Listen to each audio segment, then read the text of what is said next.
Hey, good morning. It's day 109. You can see the fife and drum behind me as I'm just heading out of town. It's just getting light out. It's maybe a touch past 6.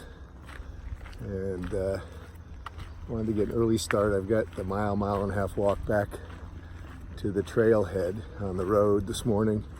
And it's going to be another hot and humid day. And thunderstorms are forecast for the next 3 days.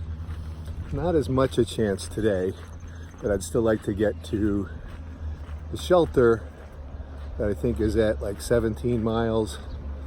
I'd like to get there by late afternoon, so hopefully if it does rain, I'll be there before it does.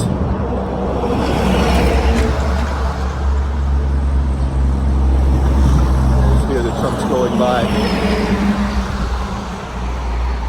So hopefully I beat the worst of the heat and the thunderstorms. Tomorrow's supposed to be even worse. So I'll try and do the same thing tomorrow, get up early, hike, and hopefully get to a shelter before it gets too bad. But right now anyway, it's overcast and cool in the 60s. It won't last for long. But I have to say, I was lying in my nice bed in my air-conditioned room this morning at the fife and drum and thinking about getting out of bed at 5 o'clock and heading back to the bugs and the heat and humidity. I rolled over and looked at my phone and at my mail, and there was a donation to the Evergreen ALS chapter yesterday from Wendy. And Wendy, thank you very much. You were the extra boost that got me out of bed and got me motivated to go back out and face the heat and the bugs and the hills. So thanks for the donation, Wendy.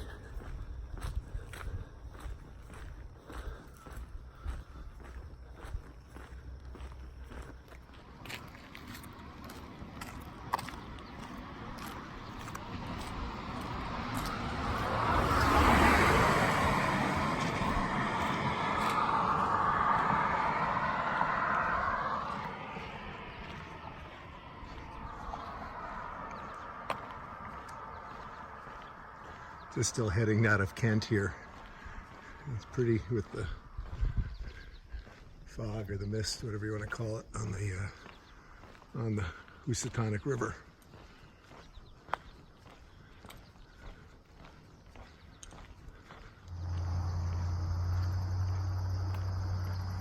Just maybe halfway into the walk back to the trail on the road, you can see the fog hanging in the hills as I'm just leaving town. And it's pretty quiet in Kent on a Tuesday morning at 6 o'clock.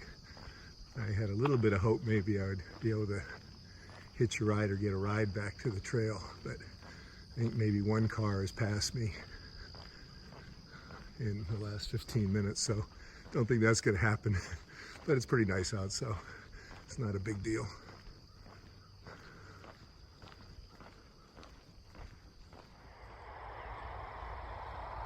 I just got off the road right there, the walk back from Kent down there, and just got back on the trail there. And it's funny, I had to look twice to make sure it really was the trailhead, because the walk seemed so short and so easy compared to day before yesterday when I was dragging in here, and it seemed like it took forever to get to town. You know, it was so hot, I was so tired, and it seemed like town was so far away. And this morning, it just seemed like nothing. I just can't imagine. Again, I had to look twice to make sure I was turning off at the right place. It felt like it should be so much further up the road to the trailhead. Amazing how your mindset can be so different depending on how, rested you are in the conditions.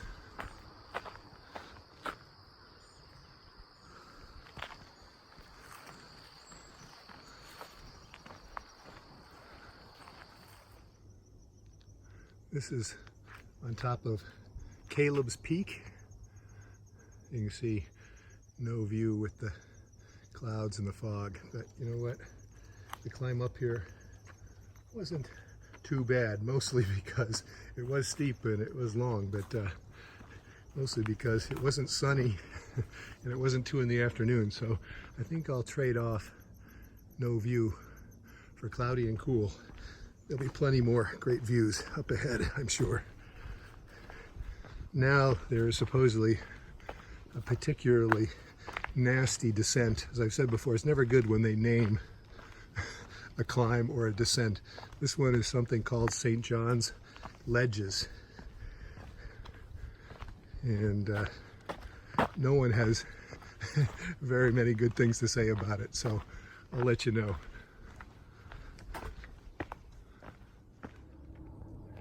This is the view from on top of St. John's Ledges.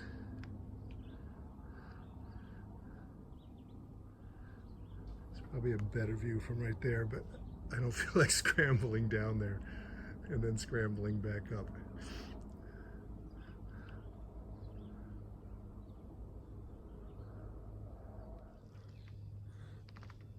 That's where I came from, up there.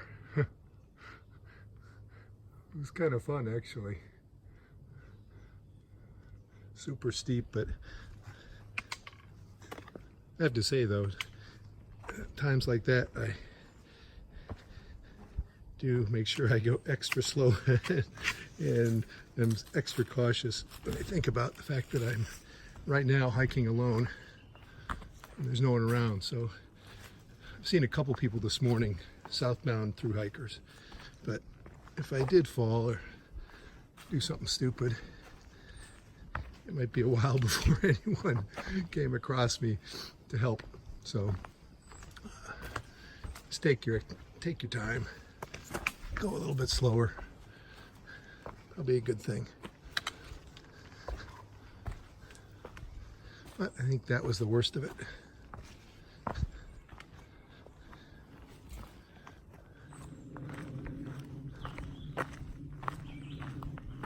I'm just trying to see if the mosquitoes and gnats show up on my video.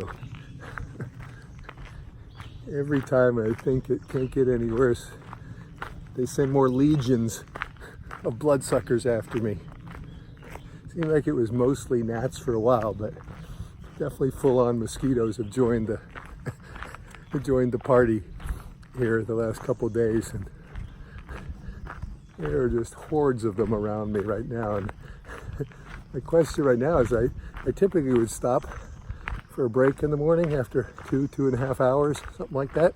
I'd really like to stop. I've got this nice piece of crumb cake from the deli in town in Kent in my pack that I'd really like to sit down and enjoy. I'm afraid to stop because I'll get eaten. Bugs might carry me away. So I keep waiting for them to take a break, but they just seem to send more reinforcements. I don't know. I don't know what's going to win out, the crumb cake or me keeping the bug net on and moving as fast as I can.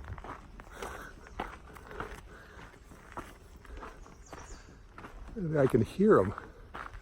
Sounds like a swarm of bees.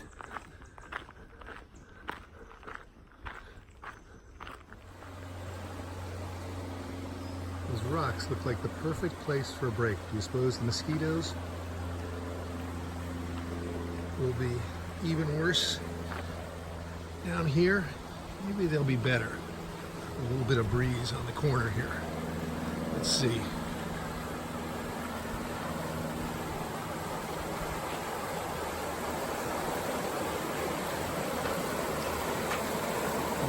Yeah, they're still really, really bad.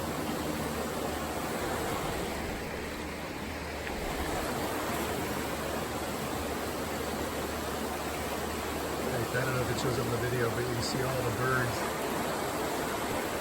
swooping in and out of the river, just feasting on the bugs. No, can't stop. Onward.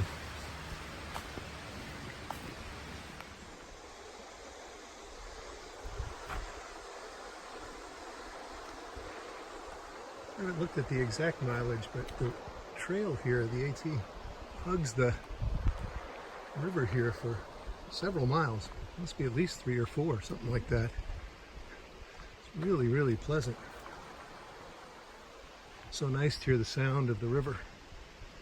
It would get elevated to perfect if it wasn't for the swarm of my little friends that is along for the ride, although they've gotten a little bit, for some reason, I'm not sure why, they've gotten a little more tolerable here the last half mile or so. Hopefully that'll continue.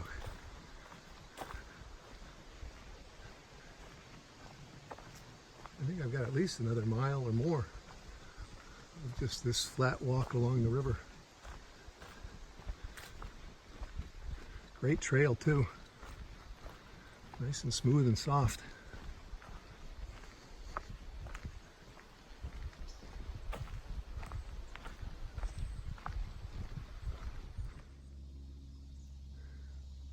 Finally, get to enjoy this big slab of crumb cake. It's Connecticut, but it looks like New York crumb cake. Looks pretty good. Hopefully it's as good as it looks.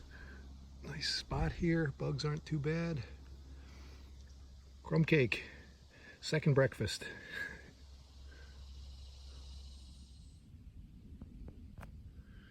There's home for tonight, the end of day 109. When I left Kent this morning, I fully intended to stop at a shelter at about 17.5 miles called Pine Swamp Brook Shelter. I wanted to stay in the shelter only because there's a pretty good chance, well, 30% chance of thunderstorms tonight. And first day out of town, it's always nice to keep everything dry. So I stopped there, was having something to eat, and was thinking about, staying in the shelter as I intended. And it shouldn't come as a surprise, I guess, to me, but with a name like Pine Swamp Brook Shelter, the whole area was, I know I'm talking about bugs a lot, but it was infested with mosquitoes. There was no way I was going to be able to sleep in the shelter. I thought about sleeping with my head net on, my bug net, and I couldn't see doing that. So my choices were either stay in the shelter and definitely stay dry, but probably not sleep, or hike on another 2 or 3 miles to, I'm here at Sharon Mountain campsite. So I'll be out of the bugs with a chance of getting wet. Hopefully it'll stay dry tonight for me, knock on wood. And that'll leave 2.5 less miles to do tomorrow. I'm going to get close, maybe not into Massachusetts, but it'll be close. I've got about 20 miles or so to Massachusetts, but there's a big mountain right on the border called Bear Mountain. This is a pretty nice site though. I think I'm the only one here, only because there's no water source. I carried water from the shelter, but there's no one else here. But there is, that blue thing over there is a bear box, so that makes it easy. Don't have to hang my food. And unless someone comes in late again, it will be quiet with just me here. So I think, again, that will do it for 109. See you tomorrow.